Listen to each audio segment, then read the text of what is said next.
읽어주는 교과 셋째 날 9월 27일 화요일 이해할 수 없는 선택.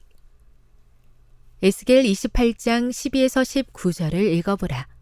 이 구절을 통해 도무지 이해하기 힘든 죄의 기원에 대해 무엇을 배울 수 있는가?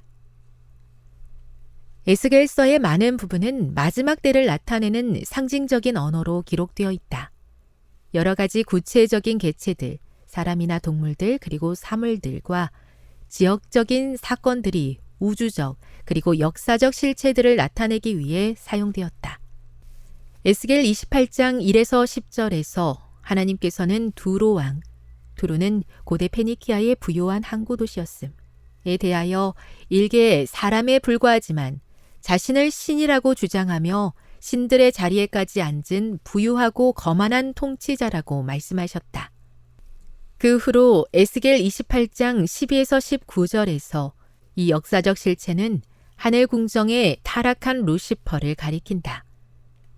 그러므로 바다 가운데 사는 인간이었던 두로 왕은 이제 하나님의 동산 에덴과 하나님의 성산에 살며 기름 부음을 받고 지키는 그룹을 나타낸다. 전체 이야기의 핵심이 에스겔 28장 15절에 등장한다. 내가 지음을 받던 날로부터 내 모든 길에 완전하더니 마침내 내게서 불의가 드러났도다. 즉, 루시퍼의 완전함에는 악의 가능성, 곧 옳지 않은 일을 할 가능성이 포함되어 있었다. 루시퍼는 자유의지를 갖고 있었는데 그 사실이야말로 루시퍼가 도덕적인 존재로서 완전할 수 있게 만드는 것이었다. 실제로 루시퍼는 완전하게 창조되었고 선택의 자유도 주어졌다.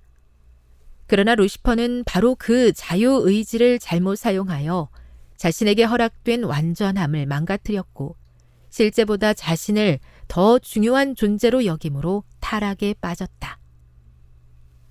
하나님께서 자신을 어떻게 창조하셨고 존중해 주셨는지에 대해 더 이상 만족하지 않게 된 루시퍼는 하나님을 향한 감사의 마음을 잃고 자신에게 합당한 것 이상으로 인정받기를 원했다. 완벽한 세상에 살던 완벽한 천사에게 어떻게 이런 일이 일어났는가 하는 것은 앞서 언급한 바대로 설명할 수도 이해할 수도 없는 것이다. 죄는 신비로운 것, 설명할 수 없는 것이다. 죄가 존재해야 할 이유가 전혀 없었다. 죄를 설명하려고 하는 것은 그것이 존재할 수밖에 없었던 이유를 찾으려고 하는 것인데 이는 죄를 정당화하려는 노력일 뿐이다. 죄가 완벽했던 세상에 등장했다. 이는 결코 용납할 수 없는 일이었다. 교훈입니다. 모든 것이 완벽했던 세상에서 어떻게 루시퍼의 마음에 죄의 씨앗이 심겨졌는가 하는 것은 우리가 온전히 이해할 수 없는 신비이자 피할 수 없는 현실이다. 묵상. 인간의 지혜로 도무지 이해하기 힘든 죄의 시작을 바라보시는 하나님의 마음은 어떠셨을까요? 그 마음을 이해한다면 우리는 죄를 어떻게 대해야 할까요?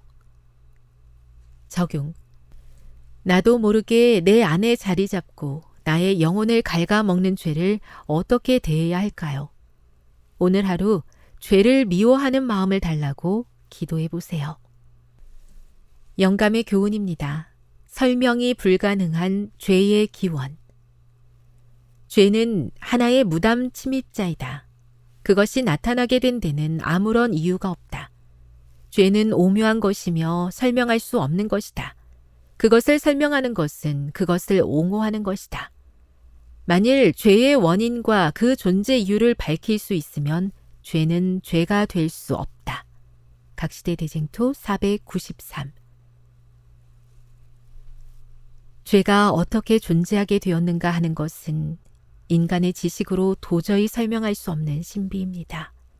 하지만 우리를 파멸로 이끄는 죄는 실제입니다. 완벽한 세상에 파멸을 가져온 무서운 죄를 저도 두려워하며 멀리하게 도와 주시옵소서.